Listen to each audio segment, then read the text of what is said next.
Listener note: the Strange and Beautiful Book Club contains reviews of sci-fi, fantasy, and horror media and is not a spoiler-free podcast. Please be sure to watch or read the story in today's episode before listening.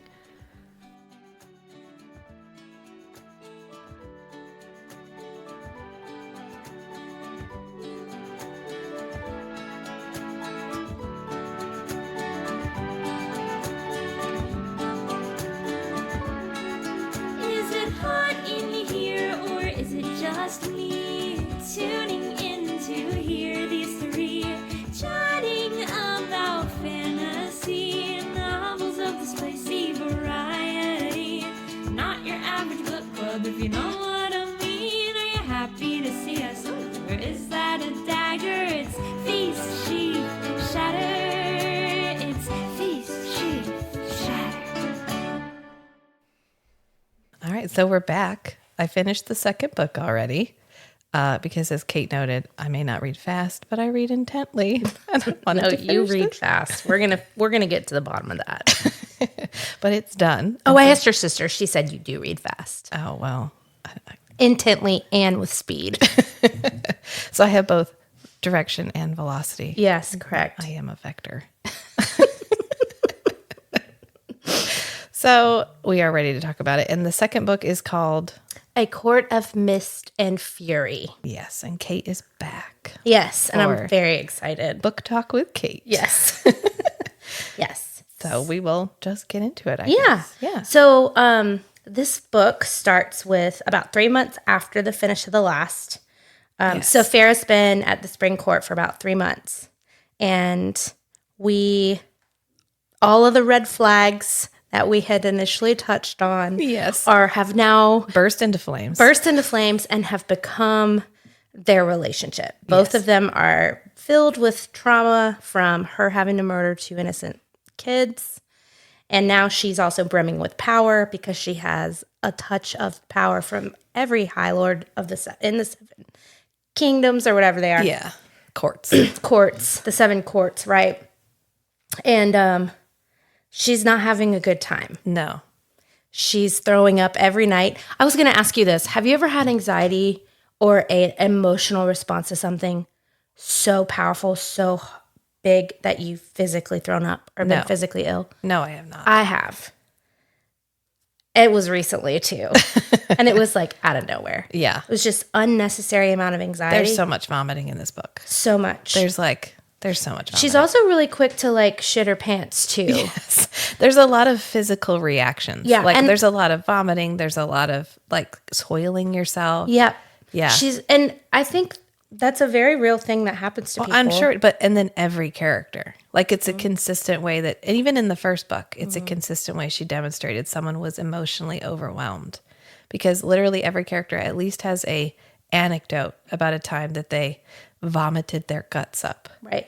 and everybody does it. Yes. And so I think what we can take from that is that Fae not only have different reproductive and sexual organs, But they're like dogs; they just throw up at the slightest opportunity, and they have way more like bigger feelings than we do.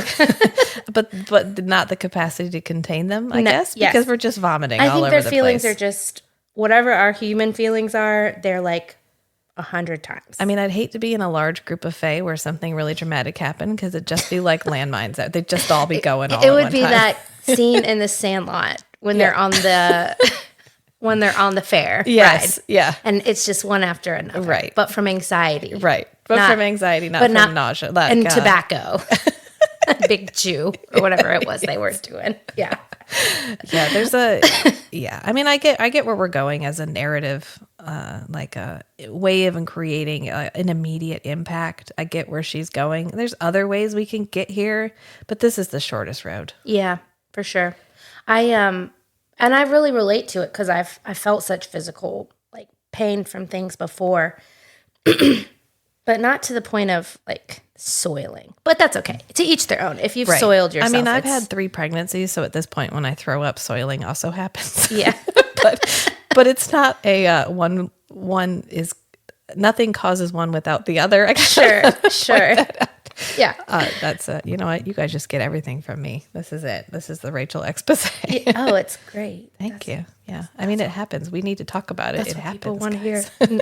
Normalize soiling yourself. Giving the people what they want. Yeah. Yeah. Normalizing all of the things that happen to pregnant bodies and afterwards. Yes. And just bodies in general. Just bodies in general. Exactly. So Tamlin is being, the first time, I do want to say this because we did go hard on Tamlin last time. The first time I read that book, the first book, I wasn't that hard on him.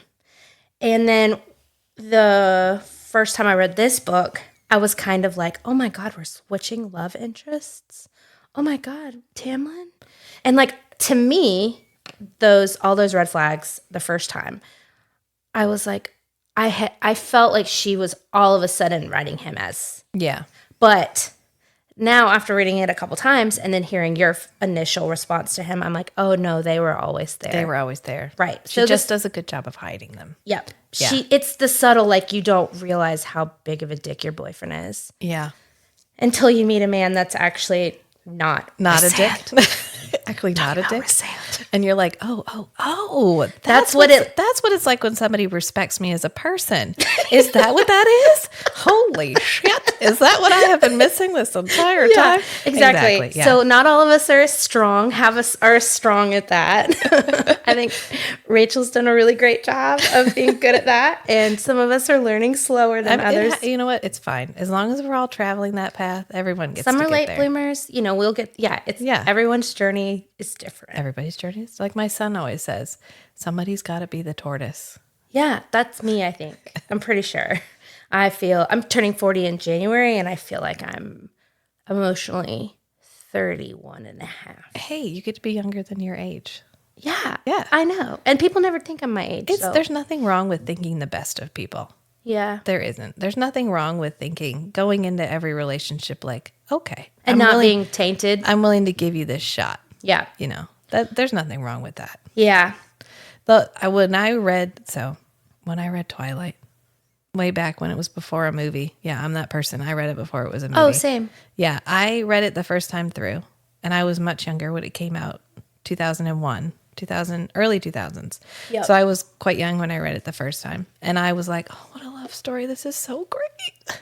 He really loves her. You can tell by the way he watches her sleep and shit. Yeah. And then then I went back and read it, and I was like, oh, this is not okay. Like, I don't know why this felt okay to me the first time I read it. And then after the movie came out and I read the second book, Eclipse, where she has like a disassociative event like months long after he emotionally abuses her and leaves her, I was like, oh, he's been emotionally abusive this entire time. And I did not pick up on it the first time through. And she wasn't great at hiding it. She frames it. I don't think she's trying to make him emotionally abusive. I think this author is. She is trying to hide how bad Tamlin is, but she knows how bad he is. I don't think Stephanie Meyer intended Edward to be read as emotionally abusive. Stephanie Meyer's Mormon? She is. Yeah. So I think she's intending it as a love story. She's not. She's framing it as a legitimate love story because she stays with Edward. In her eyes, that's what passion, yes, and codependency, yes, look like, right? That unable to be without each other is true love, right? Is how she frames it, right? And I see that as something toxic, and and I think that the conversation in 2022, most people would say, yeah, for sure, right. But what I liked about this author is she does frame Tamlin as toxic, yeah, and that's actually really common for her and something that I had to get accustomed to. And because I read her Throne of Glass series first, and they switch love interests in those between books there. And I was like, what's happening? I like them together. And then as she's like growing up and going through these different men and you're like seeing her with these different men, you're like, oh yeah, okay. That's what makes sense. Yeah. That's what it means when like there's more fish in the sea. Right. And that's what it looks like when someone is your partner. Right. That's what it means when they're made for you. Right. Versus this guy over here from book one. So I really like that she creates the normality of that, since we are talking about fated mates. Yeah. right? You're not one and done. You're not one and done. And Yeah. there's a reason why your mating bond didn't click in. Right. Yeah. So, yeah.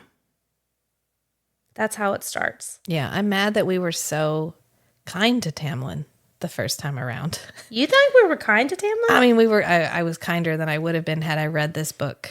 I thought you were a lot more fair than I was the first time I read it.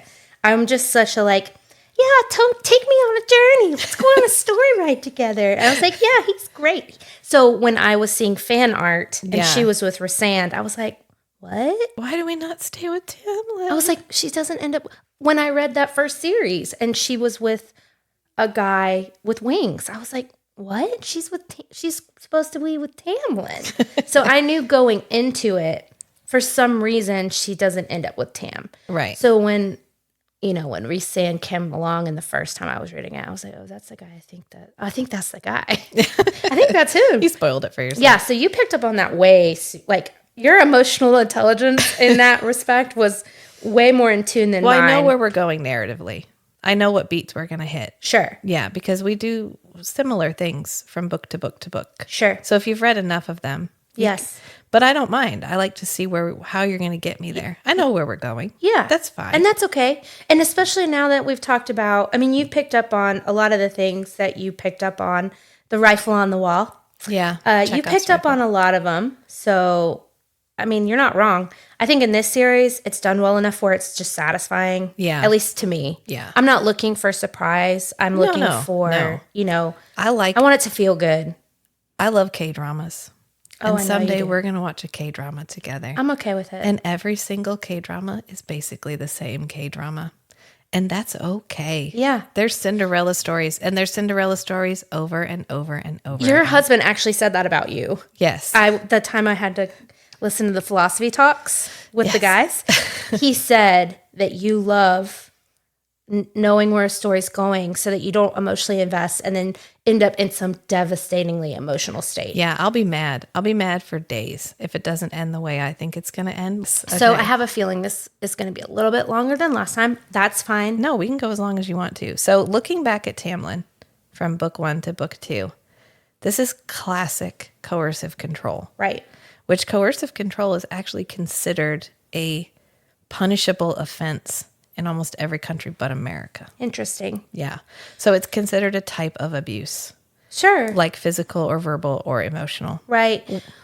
Yeah, and I think there's this, and I feel like you're going to be able to contextualize this a little bit better than me, but I feel a lot of benefit of the doubt for him. And I feel like he's just as messed up and he has a lot. What am I doing though? Is that You're justifying it for him. right? I'm Yeah. validating him, yeah. But I never felt sorry enough for him where I was like, oh, Farrah, you need to stay. He may have work to do. This isn't Feyre's job to Remember, fix he's him. 400 and Reese is 500. Right. I Yeah. think. That might be wrong. Someone's probably listening at some point going, like, no, that's not true. that's not true. They're the same age. Well, we didn't write the books. We don't have to be experts on them. Sure. But I think, yes, he has work to do. But it's not Feyre's job to fix him.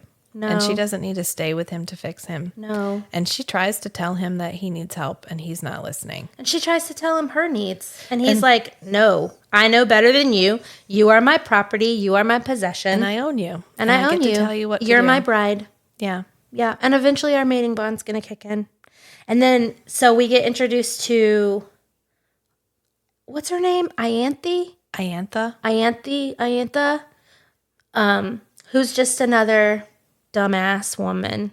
I love women. I want to lift you up. Yeah. But not if you're like her. Right. So, This is just because we're all women, we're not all in this together character. yeah. She's serving her own ends. Right. And I could tell you right from the beginning because she's as much coercive control as Tamlin is. Right. Like, oh no, honey, are you sure you want to wear that? Yeah. Yeah, she's that friend you think is your friend, but every time you go out, she's like, oh, did you really have to wear that? Or did you have to choose that shade of lipstick? Or Yeah. those just like tiny microaggressions. The like apps, that was like such a real, I rolled my eyes because, My mother just kicked in. I was like, oh my God.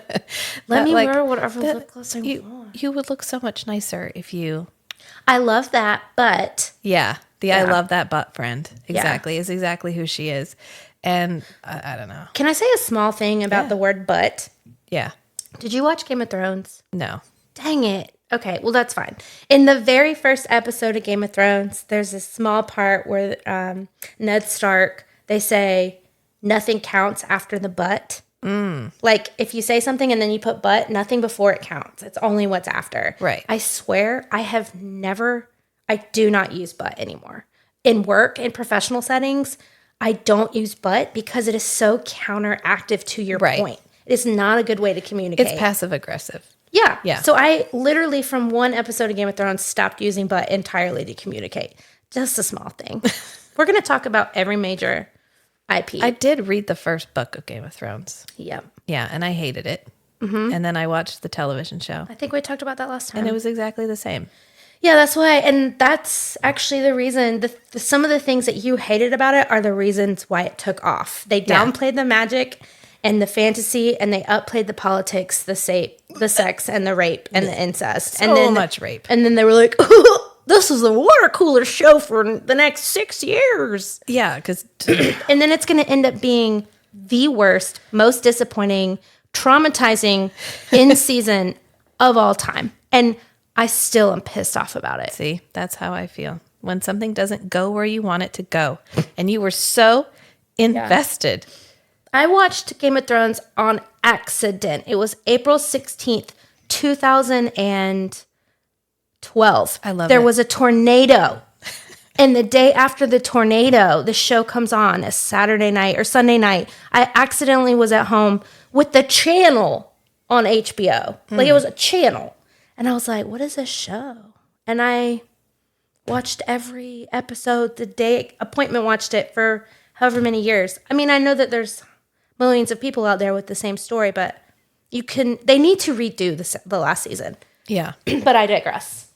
Back to And we've digressed again. All right. so they're at their wedding. She Yeah. hates her wedding dress. That's how you know it's gonna suck. Yeah. If the bride doesn't like their wedding dress, I pictured this wedding dress as the dress from the bubble scene in Labyrinth. where Oh, she has that's perfect. The giant shoulders, and she Yeah. has the like huge puffy skirt and Yeah. like the giant hair. know where I'm going. I'm just thinking of the song playing when she's like dancing, and it's like, and it hurts like hell. You know, sorry Yeah. for singing. Right. And then she like looks over and David Bowie's got like the mask, but he keeps disappearing in the crowd. Yeah, Yeah. That's the dress I was picturing for this. yeah. Except for a little bit skankier. But Like pinky pink. her boobs are a little bit more exposed, I think, in it. Well, it's just like tulle. They keep describing it as tulle, Yeah. like a tulle confection or whatever. Right. Like she's dressed up like a cupcake. An awful dress that she Yeah. would never choose. And then our boy, our Yeah. homeboy, Rysand. yeah, He shows up. he shows up. He's like, hey, Hey, what's up? I'm here to collect. yeah, time for your week. He's babe. given her 3 months Yeah. and not shown up to take care of the bargain, even though you know that he is watching her through the eyeball on her hand. You know, Yeah. they have this bond, which is so romantic. And I love that he put it on her palm Yeah. because then she can close her hand and he can't see. Because he could have put it on the back of her hand and then Yeah. she has nothing. It's just always out there. Yeah. But I really like the symbolism of putting it on her palm. So she can, yeah. Yeah. So he shows up and he takes her home. And the first thing he does is liberate her in a way Yeah. by nudging her to learn to read. Right.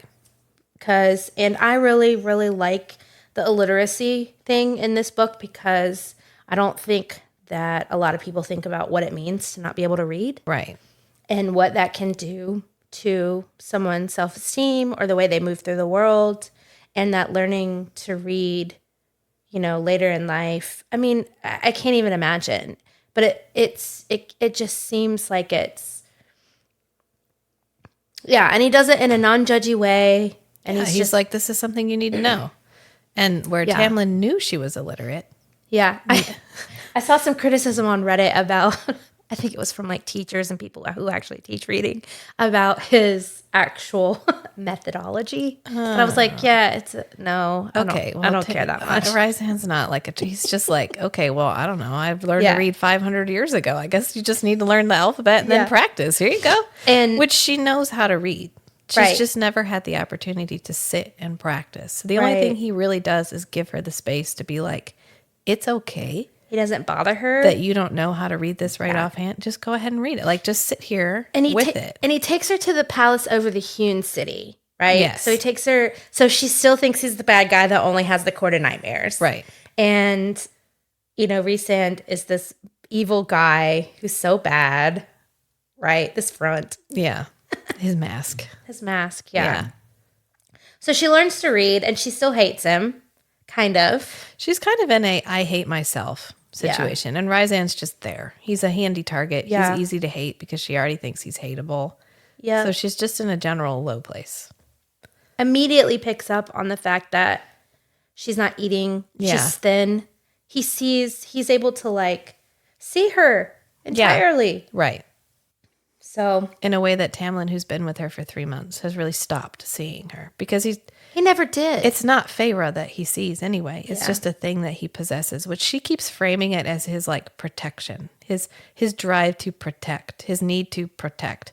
And every time Ryzan says it, there's an ellipsis that he ends what he's saying and there's 3 dots and then he says protect. And he never says it consistently all the way through a sentence without that pause, that narrative pause right there with the ellipsis. So Ryzan knows that the protection thing is utter bullshit and that Tamlin is just an asshole. But he's not saying that to Feyre because he's trying to get Feyre to see it herself because she's been told a lot these last 3 months. Everyone is telling her everything and he's trying to just give her the space and show her that it's okay to admit that this guy's a dick. And you almost you died saving him, but he's still a dick. right. You gave everything. Everything. You destroyed yourself. for him. Correct. Yeah. And that there's no shame in that, but that's what happened. Yeah. And I'm gonna go ahead and jump ahead. Oh, also, we haven't said this yet. There's gonna be so many spoilers in this book. So if you haven't read the book, just come along with us or I don't even think that's necessary at this point, but they always do spoiler warnings in podcasts. And I'm like, but people should know. But apparently sometimes they don't. No. But jumping ahead to chapter 54, Yes. The chapter. we know that after reading it, we know that Rhysand knows from the end of the first book that she is his mate. From the beginning. That's the Almost. first time he sees her at Calanmai. And he says, there you are. I've been looking for you. Oh my God, right? He literally has. I know. And you're like, oh my God. In such a sweet way. And it seems so kind of almost smarmy the first time around. Like, who's this guy? But it's just in a sweet, endearing way. And that when she was painting her drawer, it was a starry night. Because he sent that to her. I know. Because it made him happy and he wanted to make her happy too. I know. And he sent her music because he knew she was falling apart. Man. Ryzan's a fucking gentleman. Yeah, he's just exactly what a healthy partner should be. This is what a secure masculine dude is like. Yeah, I was actually thinking about today how, these are fantasy stories. Yeah. Right? So we can't be too hard about the kind of intimate moments that they have. This is a fantasy story. Yeah. They're big, endowed, big, beautiful, beautiful men. Yeah. But one of the things that is sometimes the hardest to believe is that these are extremely masculine, emotionally intelligent, kind, generous, seeing their women as whole. I don't know. I just feel like sometimes that's the fantasy. This I wrestled with Ryzand by about 3/4 of the way through. Was wow, he's really perfect. Yeah. Wow, he's super he's perfect. So emotionally intelligent. Yeah. Wow, he's really just okay. That's the fantasy. That's the romantasy. You as the cynical, older woman who's been through a couple of relationships is like, okay, when does the other shoe fall? Right. Like, when do we find out that Ryzan like tortures puppies Yeah. sometimes or whatever? Which he probably Maybe won't. not torture puppies, but like maybe has some sort of like weird, annoying habit. Yeah, maybe he picks his toenails and leaves them on the floor or something. Yeah, maybe that will come up once. Oh, I was really about to spoil the fourth book, so never mind. I'd be like, Oh, no, never mind. So we yeah. can touch back on that another time. Maybe as they progress in life, 10 years. I mean, I guess 10 is probably the equivalent of 100 years. Yeah. 100 years down the road, they'll start to come up with things that, like, right, you got to stop that, Ryzan. Like, they got to do some work on it. stop saying the word wings. If I read the word wings one more time, I was gonna stab myself in the eye. We get it. We get it. They have wings. Guys, I don't know if you noticed, but they have wings. Oh, yeah. Like, once we have the wing reveal, she is all in on wings. Like, Sarah J. Maas has a thing for wings. Yeah, You and she heard it does here first. the wingspan. Wingspan. Yes. Or And maybe then that just should be one of our words the on our wings. t-shirt. So we're going to make t-shirts as like to go back to what we were talking about last time. Oh, yeah. With all of our fairy porn words. And it's going to say feast, Mm-hmm. sheath, wings, and core. Yeah. Yeah. Yeah. And So then we'll have those on the merch page in months from now. once we get our website up. Yeah. Yeah, we'll have We'll have merch. some merch. Yeah. So with just wings. And then I got where you were going with the word male Yeah. because we use the word male just constantly. And they do that even more in Throne of Glass, like Yeah. constantly. She doesn't use the word man or min. It's always male. Male, right? As if it's like I hear male the same way I hear her say growl. Like, when do people growl? Nobody growls. And when do we use the word male? No, I think she's trying to avoid the like human man, Sure. men, just calling them males or Yeah. whatever. Because then she doesn't have to specify species. She's literally just referring to the general male of the species. Yeah. I don't know. It does get a little old. The wings get a little old. Do we have to talk about how every piece of clothing and furniture and whatever is adapted for his wings? Please.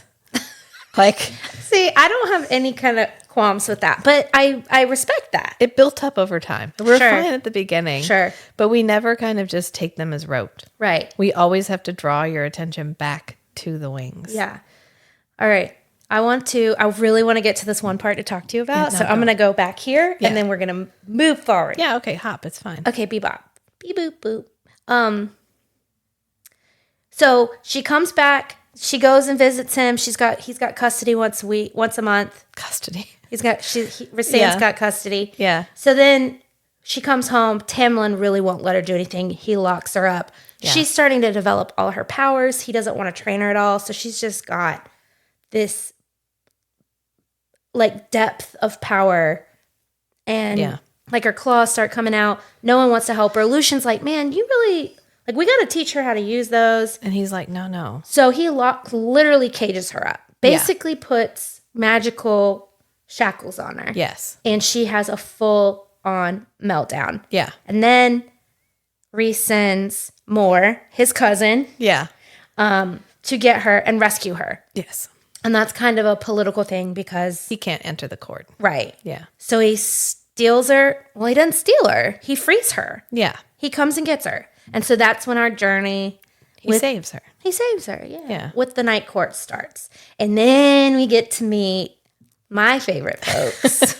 the court of dreamers. Yeah. All the friends and the family. His found family. His found family. Yes. Yeah. And I don't think we've talked about this off pod, but I have always been a person that has really deep, long life friendships. And so found family for me is my favorite. I connect with it so much because I know what it means. It's a good trope. It's a good trope. And I know what it feels like to have. Because it's a family you choose. Right. And Yeah. you have family that means more, that's safer than your own, Yeah. and you just. Definitely yeah. the theme overall of this this book was choice. Right. Her choosing thing. Tamlin had taken away her choice. He'd taken away all of her choices. He hadn't framed it that way, but he had. And then when she goes back to Rysand, everything is her Rysand. Everything is her choice. You can say Rysand. That's beautiful. Thank you. It's beautiful either way. It's because it's how I read it when I'm reading You it. should. It's Rysand is beautiful. That might be right. I mean, I did listen to the audiobook, but now I'm like confused on whether Reese. Reese is a name. Rice. Yeah, Rice. Rysand. But it's choice. She goes back and everything is her choice. He's like, no, it's your choice. Everything is your choice. This is your choice. That's your choice. We throw around choice a lot, but it's a word I don't get mad at. Like I got mad at Wings because he's definitely like emphasizing to her that everything that happens from here on out is up to her. And then we meet his friends and they are all together by choice. And no matter how they were brought together, they have chosen to stay together through And now they centuries. have like healthy love. And you think that, go ahead. That was hysterical to me. Go ahead and tell everybody. Like, I don't know how you say their name. Cassian and Azrael. And more just need to become a throuple. And Right. get over all the sexual tension. I don't know. I didn't feel that way. This is my primary problem usually with fantasy novels is that we still ascribe a sense of morality that is our sense of morality to them. Like these people won't be together because she doesn't want to choose and then drive them all apart. Well, then why fucking choose? You could have been together for the last 400 years. You could have just been enjoying each other as a throuple for the last however long you've been together instead of being like, well, I can't be with either of you because I don't want to make you guys mad at each other. Yeah. Because then I'd have to choose one of you over the other. Well, you don't have to choose one of you over the other. So this is usually my problem with fantasy novels is we carry over the same morality. Very few people ever explore the idea that they're not even human. Why do we have to have the same? Why do they have to be fated mates? Yeah, why do we have to have the same 1-to-1? Right. Yeah. Yep. So I didn't necessarily feel that, but when you said it, I was like, yeah, I could definitely see that. Yeah. In my mind, it was like Cassian's her best bud. Yeah. And then Azrael loves her, and she's just for some reason not into him. I didn't get the I'm into him vibe from her. Because if she had been into him, they would have done something. They've been together for 500 years. Well, so she's been with Cassian. Like she's physically been with Cassian. She lost her V to him. Yeah. That fake thing. Yeah. Yeah. The fake thing. So she's been with Cassian. And then Azrael clearly likes her. But I don't get that she doesn't like. Yeah, it doesn't make any sense. No, it doesn't make. Even if it's just like, hey guys, we're all mature adults. We all like each other. We like each other enough. And as long as this isn't something that we're all like, if I drop it and I go be with somebody else, we don't stay friends, then let's do this. Right. Yeah. Well, I'm open to that throuple. I think it's a great idea. I'm for it. Yeah. I love it. Great eyes. Good eyes. Good eyes. There's a general lack of representation of anything but a male-female partnership, Right. marriage. No, there really is. And you will see more of that in different. She does write that stuff in It's just different not books. in this one. Not in this one. Yeah. Yep. So, and then Amryn, who I love, I'm obsessed with her. She's like 5 feet tall. Yeah. She's 15,000 years old. Yeah. She's not from there. She's from a Right. different realm. And she has an immense amount. She basically feels like a nuclear power plant when she walks in. Yeah. She's an immense amount of power just beaming out of her eyeballs. But she's in like a 5 foot tall. She's 5 feet tall with Yeah. a cute little chic bob. Yeah. And I love her. Yes. And she's, I love how everyone is always immediately horrified of her and really terrified. Yeah. Because they know what she is. We never really get the story of what she is. Well, they know she's something else. Right. They know that much. Yeah. Yeah, but they don't know exactly what she is. Which Yeah. she's the closest thing we've gotten to a vampire so far. So just good. Yeah, because she literally only drinks blood. Yeah. Yeah, but she says she hates human blood. Oh, It's she's too watery. definitely, she likes goat's blood. I Yeah. think it's her favorite. But I Goat don't- or lamb. Yeah. Yeah. Lamb. Sweet little baby lambs. Because when they go out to eat and she's not eating, I'm like, oh, she's going to be the one that drinks blood. Oh, she definitely Yeah, and does. then she just some- pretends. She like swirls her wine around. She's Yeah. good at pretending. But so then All right. So, what did you think about? Well, I was going to say I sent you some questions, but I also kind of want to keep moving down the plot. I don't know. What do you think? You can do either one. If you've read the book. Yeah. You have to have read the book. If you haven't read the book, I'm so sorry. Yeah. Well, but if you We've haven't read the ruined book a and you're still with lot. us, that means that you're like listening This to is something Rachel's I voice. would do. Before I invested in a book or something, I would do this. I'd find a podcast where they talk about it and I'd listen to it To see if you want to to read see it. if I want to read it. Yeah. So I can understand if you haven't read it. But I mean, we don't have to go synopsis. Okay. Size. Well, I want to ask you some questions because, like, you mentioned that you felt like the middle really dragged. It really did. Okay. Because at the very beginning, we get some mythology. We get some, like, this world's monsters. We get the bone carver. We get the weaver. Right. What'd Which you are- think of them? That was cool. They were really cool, right? I always like it when we deepen the idea of the world by creating this, this backstory. This And depth, this those are history. rifles. Yeah. For sure. The bone carver, when she went to go see the bone carver, Yeah. did you pick up on what the bone carver showed up looking like for her? A young kid. Yeah. Weird. You're giving me a significant look. I remember it was a young. She didn't recognize the child, but that doesn't mean we're not going to later. But then he saw Jurian, which I thought was really interesting. And weird. Yeah. Yeah. Probably sure. just trying to pick, because that's also a kind of a foreshadowing for later. Didn't they bring him? No, they didn't do that. But And it was good. I think she had a good. I like her rapport with all these creatures that they're really ancient and they're really evil and they're really hard to talk to and they're really scary. And she's always like, yeah, but they're scary. But like we had a good talk. We had a good convo. and he talks to her a lot and Yeah. has questions to actually ask her. Yeah, they have like a back and forth. She has a very good rapport because I think she's coming from a place where they were not the stories she heard at bedtime. She's not as scared of them. She's not. She doesn't. It's have like that meeting a history with them. celebrity that you don't know who they are. That you don't know what and they then are. you can just treat them like a normal person. Right. You get that sense that, okay, maybe I should be scared of them, but I'm not exactly sure why. So Right. I can have this normal conversation. And because they aren't coming, because she's approaching them without that backstory, they get like, oh God, this person is just going to be able to talk to me. Like I don't have to act. I don't have to put on I'm sure they're still terrifying, but I Yeah. don't have to put on the same mask. The Weaver, of course, is slightly different because she's just like an elemental force. Right. She's just like so ancient that there's not there's no communicating with her. She's literally there as a like mechanism for storing stuff. Yeah.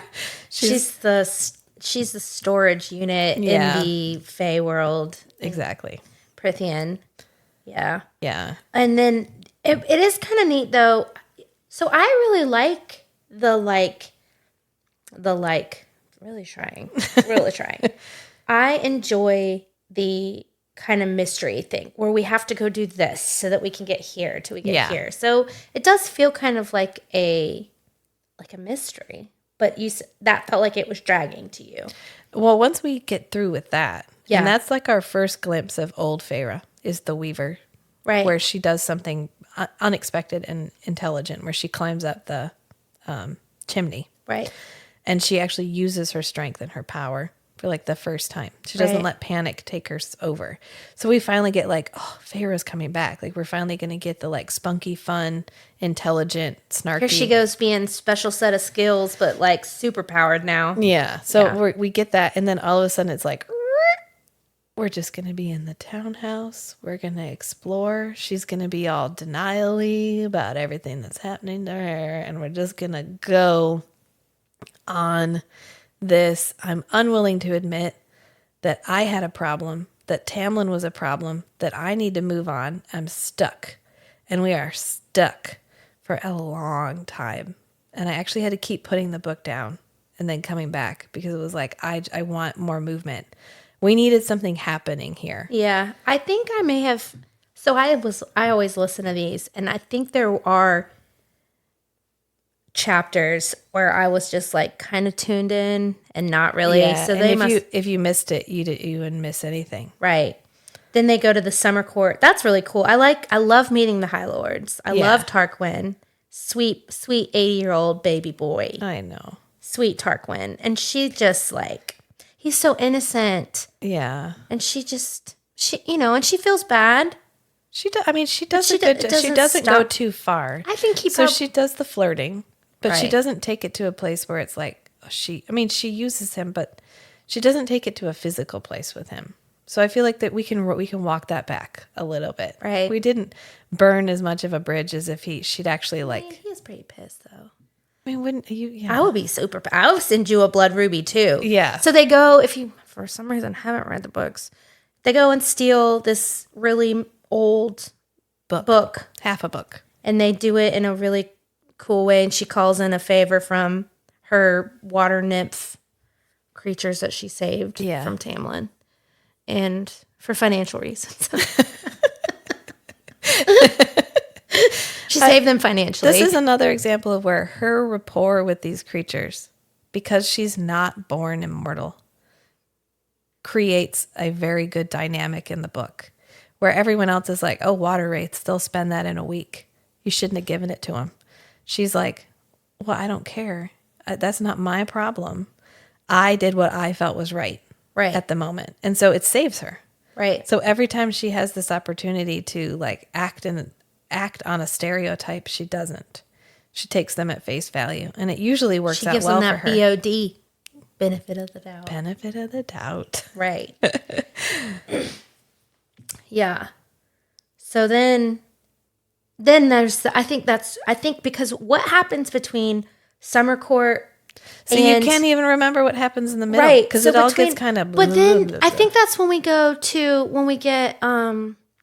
what's the thing called where they have. This is when they're like really trying to figure out how she feels about Rysand. This is Starfall. Is this Yeah, what you're talking about? Starfall. Her Yeah, 'cause dress on Starfall. She pisses him off because Right. she's like, you're a baby man. And she's flirting with him. Yeah, She flirts- kinda- which we use jealousy as a flirtation mechanism a lot in this book. Which is not on par with Rysand's perfection. Right. Rysand would never do that. The oh, should I just go fuck him? Would you like that if I did that? That's not a great trait as a you're like, woman. We would call that a little bit toxic. So, this not to bring it back to K-dramas, but to bring it back to K-dramas, jealousy in the K-dramas gets framed as an attractive trait a lot. Like so when we watch our K-dramas, because we're gonna do it. Yeah. There's I've always already started one of them. There's always a point where we get to they both like each other, but they're unwilling to admit that they like each other. But you can tell the guy likes the girl because he's jealous of every guy she talks to. And they'll get like aggressively angry or like jealous, like not violently jealous, but like worked up jealous every time the woman talks to a guy. So I just want to say, I think that jealousy is a perfectly normal emotion. Yes. And as long as you are not hurting somebody, it is perfectly fine to be jealous. Right. And I'm It's just telling us something about ourselves. right. And I'm a jealous person. hint, hint. Hint, hint. But anyway, we will use overt jealousy as like a plot mechanism in K-dramas a lot. And it's always framed as an attractive trait. Mm-hmm. Like the guy likes me so much that they're jealous. Incapable of expressing their vulnerability and Right. and like for you. But it does show up. And I'm not saying there's anything wrong with jealousy. Right. But we use jealousy as like a flirtation mechanism for too long. Right. Like a couple of scenes where she's like, I don't know, maybe I'm just going to go have sex with that guy. And Or Ryzen's she'll like, straight say fuck him. Yeah. In she's this like, young adult book. It's not young adult anymore. not young We're going adult. into MA. No. Yeah. And Ryzen will be like, well, maybe I'll go fuck her. And she's like, I mean, I don't want you to. And he's like, why don't you want me to? And she's like, well, then fine, go fuck him. And she's just like, I don't care. I don't care. Yeah. And we do that like a lot. And she does it in moments that are inappropriate. Like he's trying to be emotionally vulnerable with him. With her. Always. He's 'Cause trying. he's He's trying. And And she's then like, but her self-hate stuff comes in and she doesn't believe him. she's So like, he "Can says, we I talk think about you're, fucking people again. Can we go back to that? he says, Fair, I think you're the most beautiful person in the world. And she's like, he hates me. I also relate to that. Fair What is does the he kind of mean by person that? at this stage in her life, she's the one that wakes up and goes, she's married. Do you still like me? Do you like me? Yeah. I relate. And I think we're still in, I hear what you're saying, but I think we are still in a place where as women, or we get to do that a little bit more, maybe kind of throw it back at them. Yeah, I mean, it's fine. But it's I also see what you're saying. Yeah. And I'm not necessarily saying there's anything wrong with it, but we get to a point in their relationship where we need to have like move past it. We need to move on. And she continues. And there's several chapters. Yeah, she continues leaning on it for a long time. Yeah. And then there's a point where they're actually, like when they're in the inn together and they're in that tiny little bed. I love that part. And some people on Reddit think that that's way more fun than chapter 55. The like, we're finally like have an intimate moment together. Mm-hmm. And instead of admitting that this is a significant intimate moment for her and that she really wants him because she wants him, she's like, I just want you for fun. And then she's like, well, I hope you didn't misunderstand me and think I actually meant what I said out loud.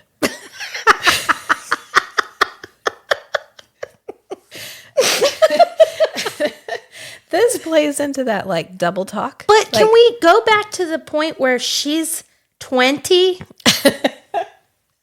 I know. She's 20 and he's 500. So I just want to re-highlight She's like, that wow, fact. I hope he didn't think I meant that. Because she's actually acting like a 20-year-old. I know. Wait, what did you call her? Battle-hardened 20-year-old. A battle-hardened 20-year-old. And then of course, he did think she just meant he wanted him for fun. Yeah, they always believe it. It's so sweet. He's like, but I took what you said. I literally thought you meant what you said. Yeah. And she's like, well, of course I didn't. I meant, let's be together forever and I love you so much. It scares me. That's what I meant. Why didn't you get that? What I needed you to... Yeah, it goes back to that. There's something so attractive to women when you're at your worst and they still really love you. Yeah. It's like... she's still being hard to get. And this immediately precedes the part in the novel that took me completely out. Like I had to put the book down and walk away for a few minutes. What? And this is after they're flying and he's about to say something to her. And she says, like, no matter what you say, I'm here for you. Like I'm in this relationship. Didn't you hear me last night when I said I just wanted you for fun and fucks? Like... And she like puts her hand on his cheek and then he gets shot by a bunch of arrows and they fall out of the sky. And he sacrifices his little bit of magic to push her away. And then she goes all Xena warrior princess and like tracks his ass through the forest and then kills everyone that is hurting him and then winnows them away. And then of course there's a part with the cereal, which... My girl. I do love the cereal. So, yeah, she's the best. Yeah. She is a great tool for progressing the story. Yeah. She's like, oh, do we need answers? Have you written yourself into a corner? You need this Let's person capture knowledge. our friend. I know. And then they're like, you caught the cereal? And she's always like, what? Like it's hard? And then she her just special human skills pop up. She just moves on and they're all like, but can we go back to... Anyway, so then she hears from the cereal. The cereal's like, well, if you want your mate to get better faster. She's like, what? Hold my what? And the cereal's like, oh God, did you not know? No, she says, interesting. And she did that the first time around. Yeah. Because she didn't know that Tamlin was a High Lord. Yeah. She's like, oh, interesting. Yeah. Cereal knows damn well she's there to progress that story. Oh, yeah. And I love how the cereal keeps talking to her after she frees her. Yeah. Yeah. The cereal loves her. She's like, oh my God, girl, I'm just so happy to see you again. Thanks for the cloak. Did you not know he was like your fate and mate? Oh my God, did he not tell you yet? Yeah, she's just like bone. Snap. She's gossip queen. She's like, did I drop that? Did Yeah. I spill that tea? Was that me? And then she goes back and she's like, wake up! And she kicks him. And then she has him winnow them back to the camp. And she's like, I hope he's getting better. Get me out of here. And she just... Can I ask you a personal question? Yeah, go Would ahead. you be as angry as her? No. Me neither. No. And that's why I don't relate. That's why it took me out. It does not make sense at this point in her character development for her to react that way. Now, I could understand if she takes him back, she wakes him up, she has him taken back to the camp, she fills everyone in on what happened, she makes sure he's safe, and then she's like, I need some space to process some things. And she has more take. It's the anger that... It's the immediate anger and then the immediate abandonment. He's literally delirious and like calling for her. And she's like, well, fuck that bastard. He didn't tell me I was his mate. I couldn't have figured that out on my own. I kind of could have, but whatever. No, I need someone to get me out of here. I need you to get me out now. Well, and this is a great point because I think this goes back to what you were saying where her behavior is a little red flaggy sometimes. Yeah. Maybe because she's 20. Yeah. And like, it was hard for me to watch. I'm also twice her age now. I wouldn't have been as hard on Tamlin either. I wouldn't have cut him off like that. I would have written him a really long letter or something. I would have communicated. I think cutting off communication with somebody, even, when you're in a relationship, even if it's terrifying, you at least offer them some closure. So I think that, this is another time when she was cruel. She's literally cruel to him in this moment because she had just told him, there is nothing you can do that will make me leave you. And then immediately she's like, well, then fuck you. And she leaves. You lied to me. You lied to me. Which he didn't lie. He never said he wasn't her mate. And she really seems challenged by seeing other people's perspectives sometimes. He is really just giving her, he's trying to let her get to it. He's trying to let her heal. And he doesn't want to. Before he dumps this on her and is like, oh, by the way, we're going to be together forever. I hope you are okay with that. And they talk several times about mates not always being right for each other. So it's not like we live in a world where just because you mate and you have this mating bond, the mating bond is actually the cauldron or whatever kind of force that there is saying you're going to make the best baby, basically. It goes right back to procreation. Yeah. I think that Reese's mom and her dad hooked up so that we could have a Reese. Right. And whatever fate runs the show is not even about the two. Not compatible. It's not personality compatibility, just genetic compatibility. Yeah. You're going to make the most perfect angel baby of all time. Yeah. So here you go. Love each other for a little bit. And this goes back to, she has a theme of temper too, where in the first book, Tamlin's temper is framed as like, he loves her so much. He occasionally loses control of himself, where he like destroys the dining room table. He whatever. That's called like domestic abuse. Yes, it is. But in the first book, she sees it as a positive trait. Oh my God, he loved me so much that he literally lost control of himself and like broke all the cutlery. And she's 19, so that makes sense. She's like, oh, it's like Edward. He loved me so much. He watched me while I was sleeping. Yeah. Right. And then in the second book, when we pick up, Tamlin's temper increasingly becomes more antagonistic until they have that moment in the study when she's like, listen, you're killing me. You're drowning me. Like, I feel like I'm drowning. He doesn't listen. And he literally explodes the room. And the only reason she isn't harmed is because she protects herself. Right. He doesn't make any effort to protect her. So we've reframed temper several times. Sure. And then we also reframed Feyre's temper. Yeah. So at first we see it as a coping mechanism. It's her way of rebelling. It's her way of fighting against these dudes that keep telling her what to do. And then in this moment, her temper becomes toxic because she loses her cool and she literally leaves Rysand to die in the mud. I mean, she doesn't leave him in the cave. She at least takes him back to her friends. And at no point does he deserve that at all. Like, no. It's hard. I mean, I can see that. It does take you out. It makes you go, wait, what? Why would you? I understand needing space, just like you said, but, you still don't know whether he's going to be okay. Yeah. And you know that you're the only one effectively that can heal him because you have like super blood. Yeah. And so she just relies on the Suriel. She's like, well, Suriel said if I gave him my blood and I gave him these flowers, he was going to be fine. And then she just dips. Right. I really try and put myself in a position, well, it's not possible because it's a fantasy, but being angry about somebody who kept something that was so positive. Yeah. Like, hey, you know that guy that you love a lot and you've really grown to respect and who respects who's you? Who's one of your best friends? Yeah, well, you're fated to be together. And she's like, what?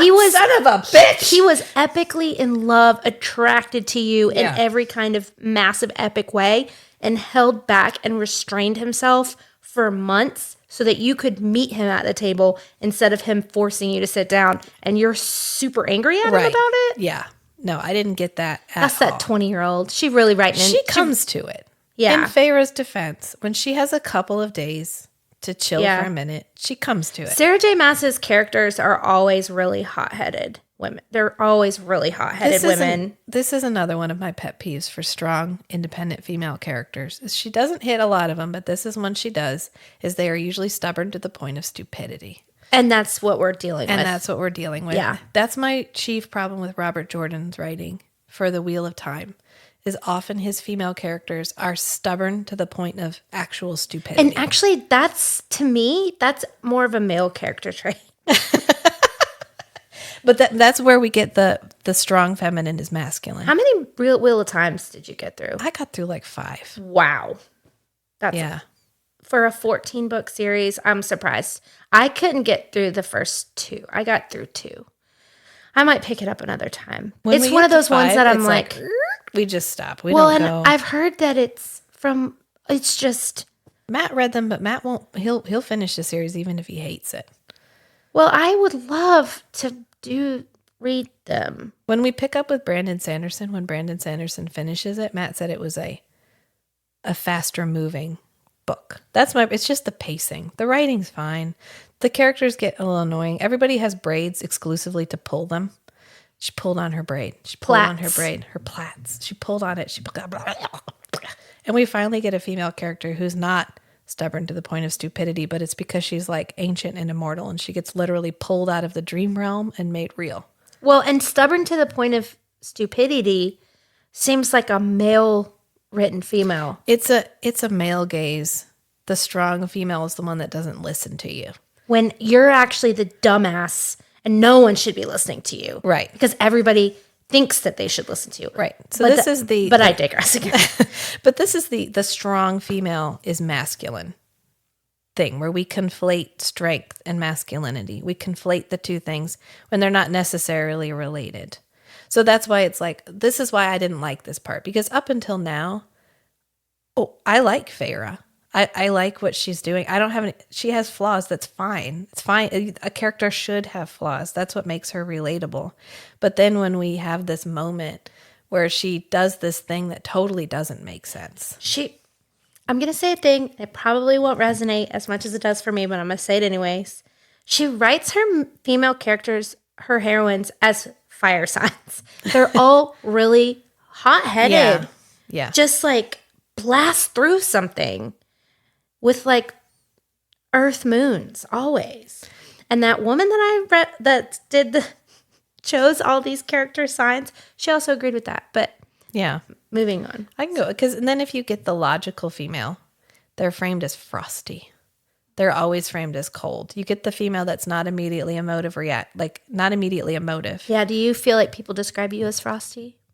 I have in the past been described as frosty. I don't think you're frosty. I don't think I'm frosty either, but I think if you don't know me, if you only see me, sure. Yeah. Sure, because like I stated last time, I don't have a ton of involuntary facial expression. I think, yeah. It's And frosty to me, you would have to be like, you're a 0. You sit at a 0. A Yeah. frosty for me would have to be at like a -4. yeah, right? right. You are not I'm having an emotion. I'm feeling what's going on, but I'm not necessarily showing it on my face, and I'm not necessarily reacting to it immediately. That doesn't mean I'm not having an emotion.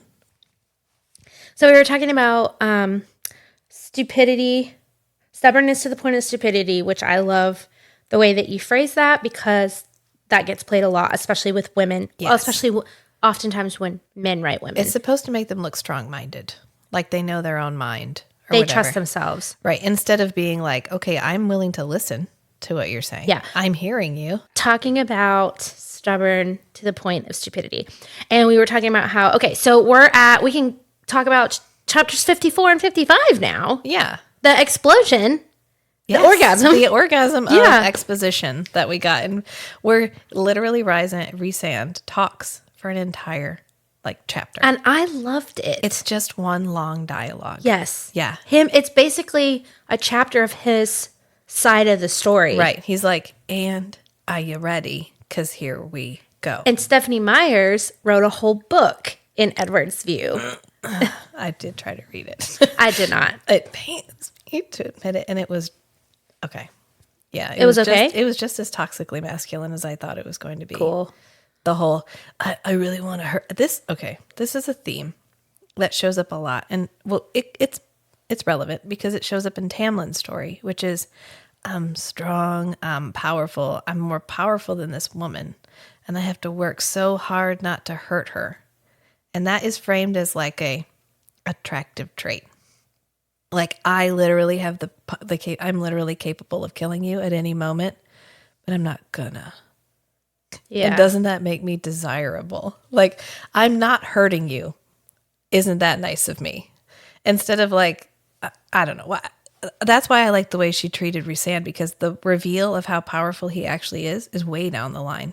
Yeah. Way down the line. He's like, oh yeah, I'm kind of maybe the most powerful High Lord like ever. Of all time. Of all time. He's incredibly powerful. But Yeah. did you want wine with your cheese? Like he's just like, Right. you know, whatever, you know. And we don't ever have a moment where He got Rhysand, 500 years of being super strong. yeah, and we don't ever have a moment where Rhysand is trying to not hurt her with his super masculine abilities.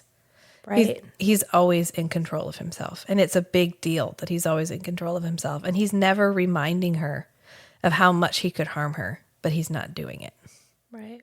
And Tamlin does. We get a lot of Tamlin, like when he's destroying stuff in the background, or at the like climax of their toxic relationship where he literally explodes a room and almost kills her. Like Right. had she not been able to protect herself, what would have happened? She'd have got, or she was human. Yeah. Yeah. Well, and to Edward's BOD, he was a vampire and she was a person, like Right. a human. So I and- kind of get that. He was, but it was so like in such a sexual connotation too. Well done. I'm okay with this Sure. trope. I'm fine with this. And I love it when we flip the script too. When a woman is so powerful and then you have a fragile man. Like yeah. I want that You know book. what happens? They tend to get divorced. Those relationships don't work out. well, why not? You I know don't why? know. Because there's not any good blueprints. He's a painter and she's the CEO and Oh, and then we get a Hallmark movie. yeah, Yeah. it's whatever. I rolled my eyes. I wish there was a way to like, I wish we had like a sound bar For the like, whoop, when I roll my eyes Yeah. to the back of my face. I'll just do that every time. Whoop. Yeah, or something even. My Yeah, we'll eyes think of rolled something. so hard, my head rolled. Yeah. Yeah. But maybe it's because we don't have any blueprints, because we always frame it the other way around. This is usually my problem with vampire novels too, is it's always an old, male, powerful figure and then a young, inexperienced female, which is the same framework we have here. Right. Well, and you know, in real life, we know that when a man is much older than a woman, it has so much to do with how easy they are to manipulate Yes. and how easy they are to. The grooming. Yeah. Yeah. Yeah. It's why Farah doesn't realize that Tamlin is But when she red does. flag central. He's like, what are those people called that do this? The Oh, flag the bearers? flag- yeah. What? But do they have like a fancy name? Oh. Majorettes? Yeah. Like color guard. Or Yeah. whatever. Yeah. He's a color guard. Yeah. Yeah. Tamlin's on the color guard. Giant ass red flag. Yeah. Just he's got a whole Flailing in team the of wind. them. Yeah. Yeah. He's choreographed them to music. There's Yeah, they're on TikTok. Yeah. yeah. And I do love when she realizes it. And When Lucian's just over there blowing the whistle and like Oh, leading I the know, band. Like, yes. I love him. He's so good. yeah, when she's sparring with Cassian and she's punching him, and every punch is like a realization of what Tamlin has done to her. And she's like, when he had an opportunity under the mountain to free me, he just tried to fuck me. And then she like punches the thing. And I was just like, yes, thank you. I had been waiting for that scene for her to finally That was in stop lying the to lull. herself. That was during the lull. Yeah. Yeah. That was when we start back up. Yeah. We peaked. Oh, we're going to talk more about Cassian. I can tell. We trend and then we start peaking. We start going up, which Right. is towards why the orgasm. towards the orgasm. Which and then is we 54. have it. We have it. We have our moment. Yeah. And that's why, because our climax is a high point, the Dark Night of the Soul is so bleak. The fall down to the final reveal of the villain. We've got both of halves of the book. We're going to the King of Highburn, who I think we just call, what does he have? a name? Highburn. Hybern, whatever. I think that's all they call him. Honestly, I don't remember another thing, and I've read it 3 times. So. Right, because he doesn't have any nuance. He's just a bad guy. Yeah. Which is it's a bad villain, but it's a villain. So whatever. And so we get there and it's like, so the end scene, the scene with the cauldron and the book and the all is lost. This is our all is lost scene. Dark Night of the Soul. And it is too long. Let me ask you a question. When you're saying Dark Night of the Soul, are you referencing something that I'm not so getting? So there's beats, right? So every story has the same essential beats. Right. And so if you have fun and games, which is what we just went through, which is the fun and games part where you have all of the characters together, you're learning each other. Small events may happen, but nothing story significant. And you either trend upward or downward during fun and games. So Feyre's trending upward. She's getting better. She's healing from her trauma. She's falling in love with Rysand. We're going from a high place to a high place to a high. You may have some dips, but we're overall trending upward. If we were trending downward, you're losing everything. Your cat's dying. Your house is getting taken from you. Your car gets lost. Your best friend stops talking to you, whatever. If we trend downward, then the climax is a low point. Then the last point will be a high note. Your cat really wasn't dead. That was somebody else's cat. Your car got fixed by the hot neighbor guy who you're now going to date and whatever.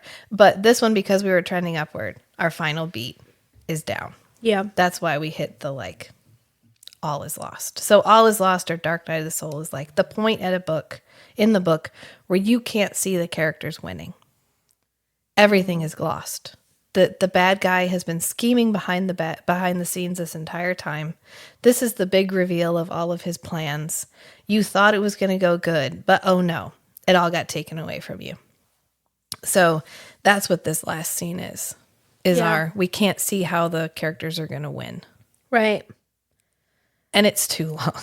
It's too long. I skimmed part of it. I was like, blah, blah, blah, blah, blah, blah. Yeah, it was a lot of chapters. It was a lot of just like, oh, good. Here's one more person getting hurt. Okay. Yeah. God. And somebody's wings got shredded. But you know what the best part was?